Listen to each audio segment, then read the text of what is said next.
So, parabolic and spherical mirrors. So you are probably familiar with parabolas from algebra, and you probably remember that one of the geometrical qualities of a parabola are that there's a special point called the focus of the parabola and a special line called the directrix of the parabola. And that the distance, if we pick a point, if we measure the distance from the vertex of the parabola to the focus, it's the same as the distance of the vertex from the directrix. And similarly, any line we draw, any horizontal line, which is a perpendicular line to the directrix, just happens that we oriented our parabola like this. This distance L to the surface of the parabola is the same as the distance from that point to the focus of the parabola. So as you go out, farther, of course, this distance gets farther away. But these two lines are of the same length, and this is the geometrical definition of a parabola. So what I want to do, though, is I want to consider extending these lines, but in the other direction. So we're thinking now kind of like those virtual lines we had before. Okay. So I want to extend these lines in this direction by symmetry. And so what you see is if we now imagine that this is an ray coming in like this, what it's going to do is it's going to reflect to the focus. All parallel lines will do that. All parallel lines coming into a parabolic reflector will reflect to the focus. And that's a special property of parabolas. Now, I'm not going to use the parabolic mirrors theoretically because your knowledge of parabolas is probably limited. They're harder to work with. And in reality, we more often encounter an approximation to a parabolic mirror, which is a spherical mirror. And so you can imagine that if I were to think of this region right here near the vertex, right, it does look a little bit like a circle, right? The circle will tend to kind of come around like this on it. So it's really only accurate within a very small region around the vertex right here. So we can approximate that as a circle. And so let's do that over here. So what I'm going to first do is construct a circle. Try to make a good circle, which I'm probably not going to be able to do. Let's say something like that. Okay, and then I'm going to put a center there. It looks like roughly a center. Right, so the distance from here to here would be the radius. I'm just going to draw a line through that. This line has a special name. We call it the optic axis, sometimes the primary axis. This looks terrible here. All right, so let me try and fix this circle up just a little bit. It should be more rounded down here.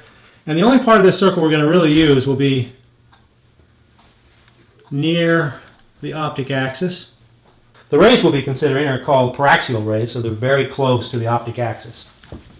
And so what I'm going to do now is I'm going to erase the dotted line so that we don't get too confused. And so this is our spherical mirror.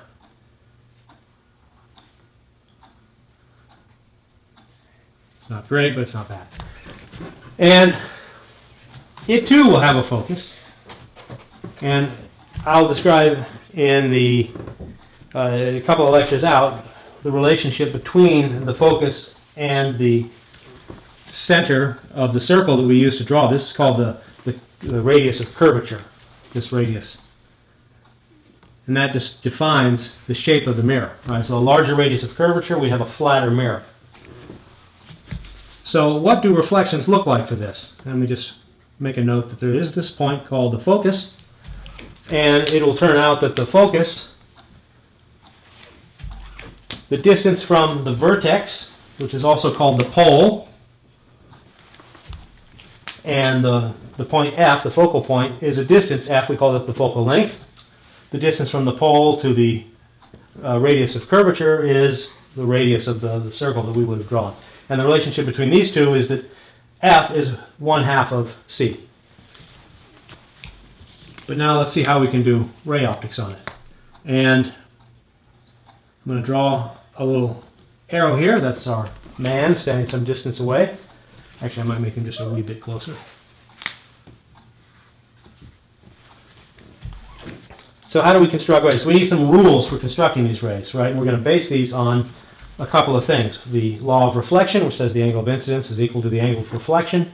But we're also going to take advantage of this notion we got here that parallel rays reflecting off a parabolic mirror will go through the focus.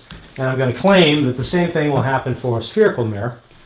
And so what I can do to see what this is going to, how this is going to reflect is I can draw a parallel ray to the optic axis, like so. And I could, of course, try to figure out what the angle of incidence is by finding a normal at this point here, but that would be awfully complicated. But I know that this should pass through the focus because it's just kind of the reverse of this, right? Light coming from the focus, right, wherever it hits on this parabolic reflector will leave parallel to the optic axis. That's why flashlights often have a parabolic reflector behind the light source. That way it comes out in kind of a beam.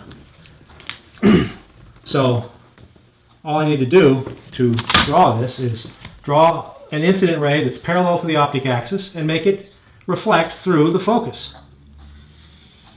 Like that. Put a little arrow here. Alright, so that's one ray I can draw.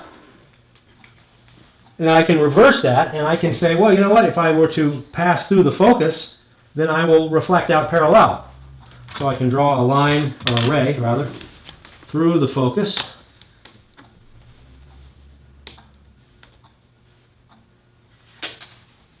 And the way it's going to reflect out will be parallel.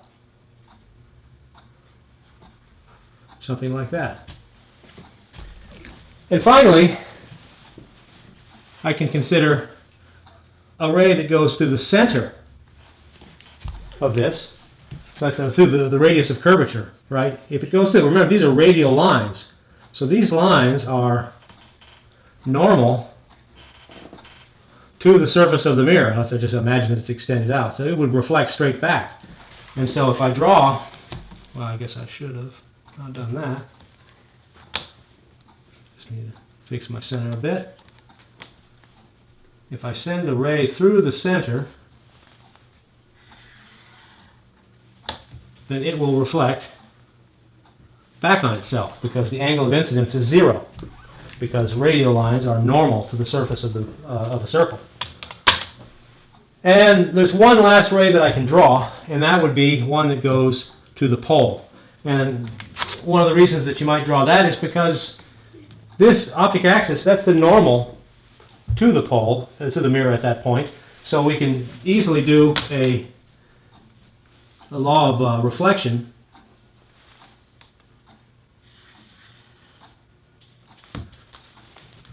So we see that we've got an angle about like so, which means that coming out we're going to get an angle of the same size.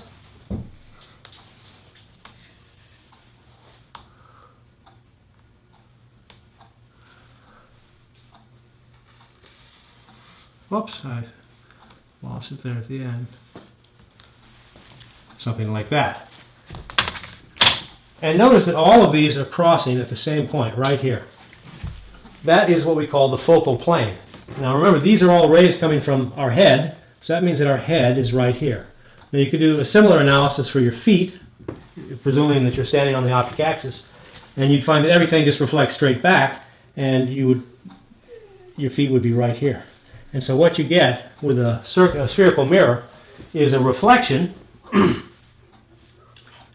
image that's real. It's not virtual like with our flat mirrors where we appear to be behind it. If I were to hold a piece of paper right here and have someone stand right there, I would see an upside down image of them.